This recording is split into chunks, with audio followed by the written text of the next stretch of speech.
I went to preach somewhere. Before I came, it was coppers, youth coppers. Before I came, they contributed money across the state, all the coppers in the state, all the Christian coppers in the state contributed money so that I could be put in a hotel when I come.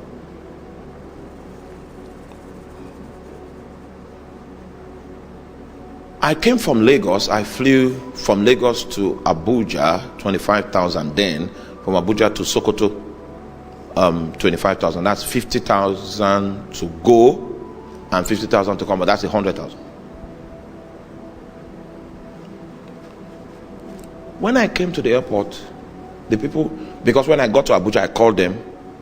I said, I'm in Abuja now. In the next 25 minutes, we'll continue our journey.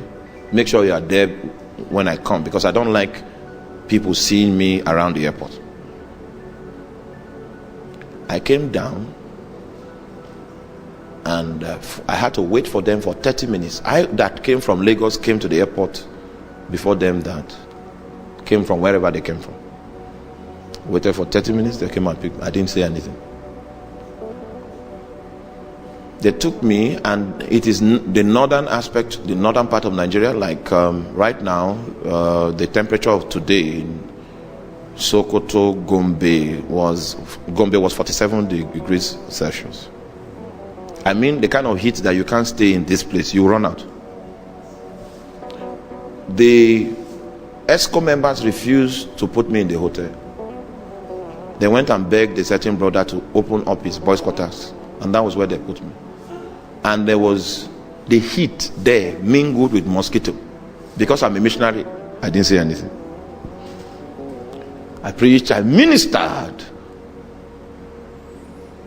And then, because you must separate yourself from God's work.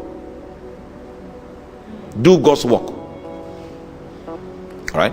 When I finished doing God's work, I now said, okay, I'm in a hurry. I need to be at the airport 1 or 2 hours before the time so that I'll not miss the flight. That's the only flight that comes to Sokoto. So the ESCO members now came that I should bless them. And I said, they have already received their reward. Me, I have done my own work for the Lord. Do you understand? I've done my own work for the Lord. Because the Lord said I should go, I put 100,000 on the line. That was my own commitment. And I didn't do that for them. I did that for the Lord. But when I got there, I saw that the people that invited me did not honor me. That won't stop me from going on the Lord's errand. Do you understand what I'm talking about? So I had to go on the Lord's errand. Finish the Lord's errand.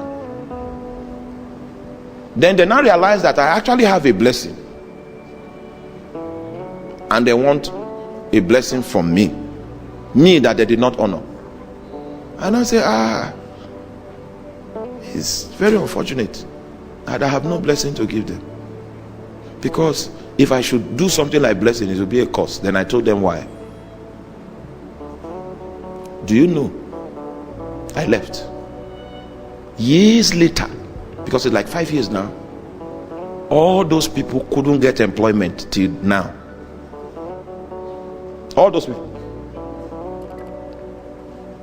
So they now checked in the spirit and said, hey, that will cause a problem. They now called us and said, our life since that time, we have been wallowing. You know why? Just because they did not honor a human being. Think of not honoring God. So when they called and said, we noticed that we have been in this condition, and we prayed, and then it was as if God was saying we did something wrong. I said, you didn't finish that prayer. You would have asked for wisdom, because the thing you did, it was God that said you did something wrong. It was not me. So you need wisdom to find out how to unlock that matter. Me, I've moved on. But an occasion of lack of honor, God decided to remember it. From that day,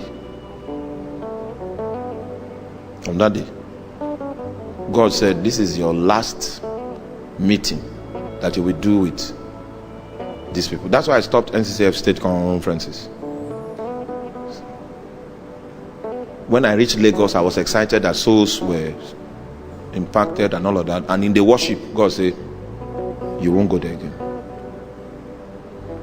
So if it's NCCF now, I can attend national conference. I will never attend any state conference, even if it's in this town, because I am in the service of God. Do you understand that?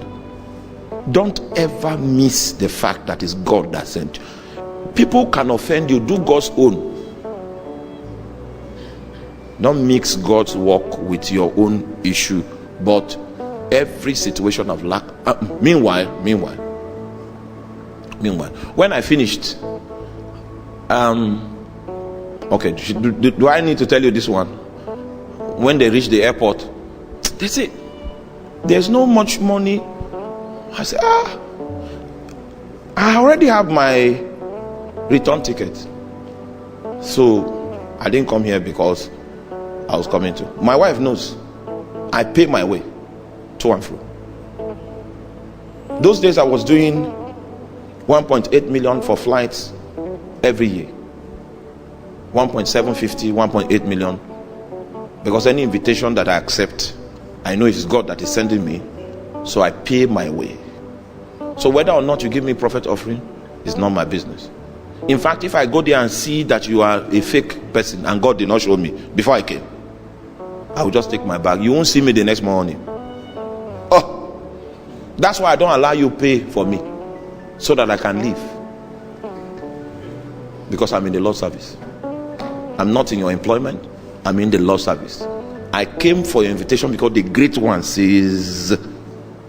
And if I press and I don't pick anything and I decide to come and I see that you are fake, in the morning when you come with breakfast, I had gone. Because I'm there for the Lord. When God sees that you honor him like that, he will do things to you. The ministry of giving, we can't finish it today. Let's leave it. Let's leave it till tomorrow. Let's leave it till tomorrow. We wanted to do a crusade. First of all, if you don't know honor, you can't give.